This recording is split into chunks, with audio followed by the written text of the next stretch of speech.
నామమే అమృతం, శ్రీరామ కీర్తనం సుకృతం.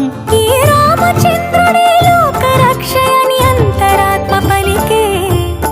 జగదానందకారక జయ జానకి ప్రాణనాయక, శుభ స్వాగతం ప్రియ పరిపాలక.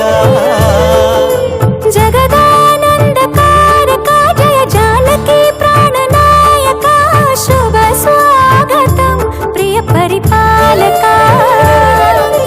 మంగళకరమౌ నీరాక, ధర్మానికి వేదిక అవుగాక, మా జీవనమేక పావనమౌగాక.